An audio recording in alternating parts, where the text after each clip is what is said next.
नमस्कार दोस्तों, स्वागत है आप सभी का ऑनलाइन एग्जाम प्रिपरेशन पर which is the part of study for civil services.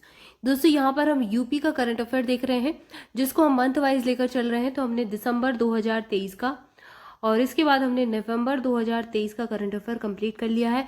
सबसे पहले हमने उसके कुछ फैक्ट देखे थे, उसके बाद हमने उसके एमसीक्यू सॉल्व किए। तो इस तरीके से हम पढ़ रहे हैं। आज हम अक्टूबर 2023 का करंट अफेयर देखने वाले हैं और ये आपका यूपीपीएससी प्रीलिम्स वालों के लिए बहुत इंपॉर्टेंट है। प्री की परीक्षा है आपकी अभी। साथ ही साथ यूपी का अगर आप कोई भी एग्जाम देने वाले हैं तो यूपी का करंट अफेयर पूछा ही जाएगा और हर एग्जाम में 1 साल का करंट अफेयर पूछा जाता है। तो ये आपके लिए बहुत इंपॉर्टेंट होने वाला है। चलिए स्टार्ट करते हैं। सबसे पहले अवार्ड्स एंड ऑनर्स पढ़ेंगे हम अक्टूबर 2023 के। पहला पुरस्कार दिया गया है चतुर्थ TIOL पुरस्कार दिया गया है, राष्ट्रीय कराधान पुरस्कार। किसके द्वारा मिला है? तो उत्तर प्रदेश राज्य कर GST विभाग ने इस पुरस्कार को दिया है। ठीक है, इस पुरस्कार के विजेता है कुल मिलाकर उत्तर प्रदेश राज्य कर यानी कि GST विभाग डिपार्टमेंट को ये पुरस्कार मिला है। अब ये जो पुरस्कार है, इस विभाग को राष्ट्रीय स्तर पर वित्तीय क्षेत्र में उल्लेखनीय प्रदर्शन करने के लिए चतुर्थ TIOL राष्ट्रीय कराधान पुरस्कार से सम्मानित किया गया है। ये पुरस्कार 2 श्रेणियों में प्राप्त हुआ है। राष्ट्रीय स्तर पर GST संग्रह में उत्तर प्रदेश 5वां सर्वाधिक राजस्व देने वाला राज्य बन गया है। ये बहुत महत्वपूर्ण फैक्ट है, इस फैक्ट को जरूर याद कर लें। इसके बाद है संत कबीर राज्य हथकरघा पुरस्कार। ये पुरस्कार 19 अक्टूबर 2023 को उत्तर प्रदेश के संत कबीर राज्य हथकरघा पुरस्कार के चयन प्रक्रिया में क्षेत्रीय स्तर पर कबीर पुरस्कार के लिए 3 विजेताओं की घोषणा हुई। ये 3 विजेता कौन कौन से हैं? इस चयन समिति की बैठक रायफल क्लब में DMS राजलिंगम की अध्यक्षता में हुई है। अब 3 इसमें जो पुरस्कार विजेता हैं, पहला है लक्ष्मी जो कि वाराणसी से हैं। दूसरे पुरस्कार विजेता मिले हैं रुखसार बेगम, ये मिर्जापुर की हैं। और तीसरे हैं मंगला प्रसाद मौर्य, ये वाराणसी के हैं। तो 2 वाराणसी के हैं, लक्ष्मी और मंगला, और रुखसार बेगम मिर्जापुर से हैं। तो तीनों को ये पुरस्कार दिया गया है। कौन सा पुरस्कार है? संत कबीर राज्य हथकरघा पुरस्कार 2023। इसके बाद सबमिट्स हैं, कुछ स्कीम्स हैं। स्कीम्स देख लीजिए, पहले स्कीम्स और कैंपेन देख लेते हैं। डिजिटल डॉक्टर क्लिनिक पहल, ये पहल जो है उत्तर प्रदेश राज्य सरकार ने राज्य के दूर दराज के क्षेत्रों में बेहतर स्वास्थ्य सुविधाएं देने के लिए डिजिटल डॉक्टर क्लिनिक स्थापित करने की योजना बनाई है। यानी कि अब जो डॉक्टर है वो आपको डिजिटली अवेलेबल हो जाएगा। ये क्लिनिक प्राथमिक स्वास्थ्य केंद्रों के रूप में काम करेंगे जहां पर ऑनलाइन वीडियो कॉन्फ्रेंस के माध्यम से आप डॉक्टरों से एडवाइस ले सकते हैं। यानी कि अब वीडियो कॉल पर आप अपना ट्रीटमेंट करवा सकते हैं। डिजिटल डॉक्टर क्लिनिक का परीक्षण एक पायलट प्रोजेक्ट के रूप में शुरू किया जा रहा है। जल्द ही लखनऊ और बुलंदशहर के 20 केंद्रों में खुलने की यहाँ पर उम्मीद है। पायलट प्रोजेक्ट यानी कि पहले इसको हम कुछ क्षेत्र में लागू करके देखेंगे, अगर सफल हो गया तो पूरे राज्य में लागू कर देंगे। ठीक है, तो अगर सफल हो गया, सक्सेसफुल होता है, अगर इसका कुछ दिखते हैं, अच्छे रिजल्ट दिखते हैं, तो इसको हम पूरे राज्य में विस्तारित कर देंगे। अगला है शक्ति दीदी पहल। यह 8 अक्टूबर 2023 को उत्तर प्रदेश की महिलाओं की सुरक्षा और स्वावलंबन बनाने के लिए योगी सरकार ने एक नई मुहिम शक्ति दीदी का शुभारंभ किया है। अब आपसे प्रश्न पूछा जा सकता है, शक्ति दीदी पहल किस राज्य की है? तो उत्तर प्रदेश की है। उत्तर प्रदेश वालों के लिए थोड़ा सा इससे डिफिकल्ट क्वेश्चन बन सकता है, लेकिन अदर स्टेट PCS जैसे MPPSC का पेपर है तो MPPSC से पूछ सकते हैं कि शक्ति दीदी पहल किस राज्य की है। ऐसे पूछ ली जाती है वहां पर परियोजना। MPPSC पूछता है छाता परियोजना किस राज्य की है। तो इस तरीके से प्रश्न वहां के पूछे जाते हैं, इसलिए अदर स्टेट PCS भी इन चीज़ों पर ध्यान रखें। अलग दूसरे स्टेट की योजनाएं पूछी जाती हैं सीधी सीधी कि कौन सी योजना किस राज्य की है। तो शक्ति दीदी पहल कहाँ की है? अब दीदी नाम से यहाँ पर पश्चिम बंगाल नहीं चला जाना है, याद रखना है योगी सरकार की पहल है। शक्ति दीदी विभिन्न सरकारी योजनाओं की जानकारी देगी। इसे मुख्यमंत्री कन्या सुमंगला योजना, निराश्रित महिला पेंशन योजना आदि के बारे में बताएगी। मतलब महिलाओं के बारे में जितनी भी योजनाएं चल रही हैं सरकार की, उसके बारे में बताएगी। अब ऐसा भी कोई प्लेटफॉर्म होना चाहिए ना कि लोगों के लिए योजनाएं तो बनती जा रही हैं पर उनके बारे में उन तक जानकारी तो पहुंचे।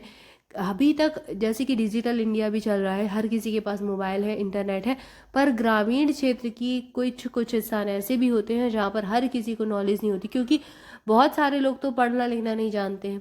तो उन तक वो जागरूकता नहीं पहुँच पाती, वो नॉलेज नहीं पहुँच पाती, या फिर पहुँचती भी और योजनाओं के नाम सुन भी लेते हैं तो उसका लाभ क्या है, कैसे वो लाभ ले सकते हैं, ये चीज़ें नहीं पता होती। तो ये सारी योजनाएं मतलब लाभार्थी तक लाभ पहुँचे, ये इनका लक्ष्य होता है। इस मुहिम के तहत प्रत्येक सप्ताह बुधवार के दिन 2 महिला पुलिसकर्मी शक्ति टीम की जो है शक्ति दीदी, इनकी टीम गांव और शहरों के विभिन्न स्थानों पर जाकर महिलाओं को सरकार की महिला प्रधान योजनाओं के विषय में जानकारी देंगे। मतलब डोर टू डोर जाकर, घर घर जाकर जानकारी दी जाएगी। विभिन्न विभागों के साथ समन्वय कर उनकी समस्याओं का निदान भी कराने का प्रयास करेंगी। तो एक अच्छा प्रयास रहेगा। जल आधारित पर्यटन एवं साहसिक क्रीड़ा नीति 2023, ये उत्तर प्रदेश मंत्रिमंडल ने है शुरू की है। 1 अगस्त 2023 को उत्तर प्रदेश मंत्रिमंडल ने जल आधारित पर्यटन एवं साहसिक क्रीड़ा नीति 2023 को मंजूरी प्रदान की। यह पॉलिसी सरकार द्वारा अधिसूचित तिथि से 10 वर्षों के लिए वैध होगी। उत्तर प्रदेश सरकार ने राज्य को जल पर्यटन और साहसिक खेल गंतव्य बनाने के उद्देश्य से इस नीति को मंजूरी दी है। तो यहाँ पर क्या है कि जल पर्यटन भी हो और साहसिक खेल गंतव्य भी बने, इसके हिसाब से जल आधारित पर्यटन और साहसिक क्रीड़ा नीति शुरू की गई है। मतलब जल की क्रीड़ा से संबंधित जितनी भी चीज़ें हैं उनको बढ़ावा दिया जाएगा। मुख्यमंत्री ग्रीन रोड इंफ्रास्ट्रक्चर डेवलपमेंट शहरी योजना 10 अक्टूबर 2023 को उत्तर प्रदेश के मुख्यमंत्री योगी आदित्यनाथ की अध्यक्षता में हुई कैबिनेट बैठक में शहरों की सड़कों को बेहतर बनाने के लिए मुख्यमंत्री ग्रीन रोड इंफ्रास्ट्रक्चर योजना शुरू की गई है। इसमें वित्तीय वर्ष 2023-24 में 500 करोड़ रुपए खर्च किए जाएंगे, इसकी व्यवस्था की भी गई है। और ये योजना जो है पहला चरण 17 नगर निगमों में शुरू होगा। इसमें अयोध्या आएगा, अलीगढ़ आएगा, आगरा, कानपुर, गाजियाबाद, गोरखपुर, झांसी, प्रयागराज, फिरोजाबाद, बरेली, मथुरा, वृंदावन, मेरठ, मुरादाबाद, लखनऊ, वाराणसी, शाहजहांपुर और सहारनपुर ये शामिल है। फिर दूसरे चरण में नगर पंचायत और पालिका परिषद की सड़कों को शामिल किया गया है। तो पहले चरण में 17 नगर निगम का डेवलपमेंट किया जाएगा, दूसरे चरण में जितनी नगर पंचायतें हैं और नगर पालिका परिषद है उनको शामिल किया जाएगा। अगली योजना है मेरी गंगा मेरी डॉल्फिन 2023, ये इंपॉर्टेंट योजना है। तो अक्टूबर 2023 में मेरी गंगा मेरी डॉल्फिन अभियान एक व्यापक अभियान रहा। इसका उद्देश्य था गंगा डॉल्फिन की सुरक्षा करना और इस अभियान के एक भाग के रूप में मुजफ्फरपुर बैराज से लेकर पूरे नरोरा बैराज तक फैली गंगा नदी के किनारे डॉल्फिन की आबादी की गणना की गई थी। अक्टूबर 2023 में उत्तर प्रदेश के मुख्यमंत्री योगी आदित्यनाथ ने गंगा डॉल्फिन को राजकीय जलीय पशु भी घोषित कर दिया था। तो ये वैसे हालांकि माना जाता था लेकिन यहाँ पर ऑफिशियली घोषित किया गया। बंधन योजना 10 अक्टूबर 2023 को उत्तर प्रदेश कैबिनेट की बैठक में शहरी निकायों में स्थित सांस्कृतिक, पौराणिक, ऐतिहासिक और धार्मिक स्थलों के विकास के लिए बंधन योजना को स्वीकृति दी गई है। इस योजना में 2023-24 के वित्तीय वर्ष में 50 करोड़ खर्च किए जाएंगे, 50 करोड़ की व्यवस्था की गई है। तो उसकी डेट याद रखें, 10 अक्टूबर 2023 को शुरू की गई, मतलब 10 अक्टूबर 2023 को इसकी स्वीकृति मिली। मिशन शक्ति 4.0 14 अक्टूबर 2023 को योगी आदित्यनाथ ने सरकारी आवास लखनऊ से नारी सुरक्षा, सम्मान और स्वावलंबन को समर्पित मिशन शक्ति के चौथे चरण का आगाज करते हुए अपने सरकारी आवास से महिला सशक्तिकरण रैली का शुभारंभ किया था। और यहाँ पर 3 देवियों के प्रतीक के रूप में विशिष्ट अतिथियों पद्मश्री हेमा प्रभा सोतिया, इसरो वैज्ञानिक ऋतु करिधर श्रीवास्तव और HCL के चेयरपर्सन रोशनी नादर मल्होत्रा को सम्मानित भी किया गया। प्रदेश में हक की बात जिलाधिकारी के साथ मेगा इवेंट भी शामिल होगा। तो ये काफ़ी सारी पहल महिलाओं से संबंधित की जा रही हैं और ऐसे प्रश्न एग्जाम में बनते हैं, पूछे जाते हैं, इसलिए इनको थोड़ा सा ध्यान दीजिए। अगली योजना है ज्ञान डेयरी की दुग्ध और दुग्ध उत्पाद परियोजना। 16 अक्टूबर 2023 को उत्तर प्रदेश के मुख्यमंत्री योगी आदित्यनाथ ने गोरखपुर में गीडा के सेक्टर 26 में ज्ञान डेयरी की दुग्ध एवं दुग्ध उत्पाद परियोजना का लोकार्पण किया। ये जो योजना है, ये योजना 20,067 वर्ग मीटर क्षेत्रफल में विस्तृत। इस परियोजना की लागत है 114 करोड़ रुपए। इस परियोजना के लोकार्पण के साथ ही मुख्यमंत्री ने डेयरी उद्योग से जुड़ी 5 महिलाओं को सम्मानित भी किया। तो योजनाओं की शुरुआत भी की, महिलाओं को भी सम्मानित किया। ज्ञान डेयरी का यह dairy plant CP milk and food production private limited के रूप में लगाया जा रहा है। गोरखपुर एवं बस्ती मंडल के इस परियोजना के तहत दुग्ध उत्पादक सहकारी समितियों का गठन किया जाएगा। इसके अलावा गोरखपुर, देवरिया, कुशीनगर, बस्ती, संत कबीरनगर, सिद्धार्थनगर में 5000 दुग्ध कलेक्शन सेंटर की स्थापना भी होगी। तो सीधे सीधे इसका नाम याद रखें, 16 अक्टूबर 2023 को इस परियोजना का लोकार्पण किया गया। एक हमने पढ़ा मिशन शक्ति 4.0, ये 14 अक्टूबर 2023 को शुरू हुआ। यहाँ पर 3 महिलाओं को सम्मानित किया गया।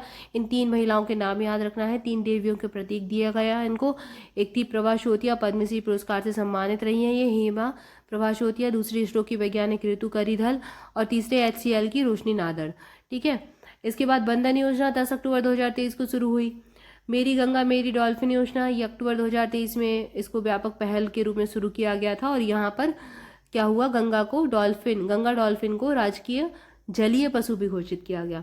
फिर एक योजना हमने पढ़ी मुख्यमंत्री ग्रीन रोड इंफ्रास्ट्रक्चर डेवलपमेंट शहरी योजना, ये 10 अक्टूबर 2023 को मंजूरी मिली। जल आधारित पर्यटन और साहसिक क्रीड़ा नीति 2023 आ गई। शक्ति दीदी पहल 8 अक्टूबर 2023 को इसको शुभारंभ किया गया। और डिजिटल डॉक्टर क्लिनिक पहल ये उत्तर प्रदेश की है। तो इस चीज़ को याद रखें। तो यहाँ पर हमने स्कीम्स कैंपेन पढ़ लिए। इसके बाद अगला टॉपिक हमारा है अगला टॉपिक हम पढ़ने वाले हैं सबमिट्स, तो इसको हम देखेंगे अगले वीडियो से। तब तक के लिए आप सभी चैनल के साथ जुड़े रहें, चैनल को सब्सक्राइब जरूर कर लें, वीडियो को लाइक भी कर लें। मोर अपडेट के लिए हमारा टेलीग्राम ग्रुप ज्वाइन कर सकते हैं, लिंक आपको डिस्क्रिप्शन में मिल जाएगी। स्टडी फॉर सिविल सर्विसेज के पेड बैचेस ज्वाइन करना चाहते हैं तो डिस्क्रिप्शन में दी गई डिटेल को फॉलो कर सकते हैं, कॉन्टैक्ट नंबर दिए गए उन पर कॉल करके इन्फॉर्मेशन ले सकते हैं। और स्टडी फॉर सिविल सर्विसेज का अभी यूपी पीसीएस का नया बैच स्टार्ट हो चुका है, तो अगर आप इसको ज्वाइन करना चाहते हैं तो वो भी ज्वाइन कर सकते हैं। इसके अलावा यूपी पीएससी के लिए हमारी सिलेबस के अकॉर्डिंग जैसा ऑफिशियल सिलेबस होता है, लेटेस्ट पैटर्न और ट्रेंड के हिसाब से 35 टेस्टों की टेस्ट सीरीज अभी चालू की गई है, जिसमें आपको 35 टेस्ट मिलेंगे, टॉपिक वाइज टेस्ट रहेंगे, प्लस कुछ फुल लेंथ टेस्ट रहेंगे, एफएलटी रहेंगे। तो ये कंप्लीट टेस्ट आपको 2999 में मात्र मिल रहे हैं। इसको आप study for civil services application पर जाकर भी ले सकते हैं, तो जाकर ज्वाइन कर लीजिए। और आपको डिस्क्रिप्शन में मोर जितनी भी अपडेट चाहिए या फिर कॉन्टैक्ट नंबर दिए गए हैं तो उन पर कॉल करके आप इन्फॉर्मेशन ले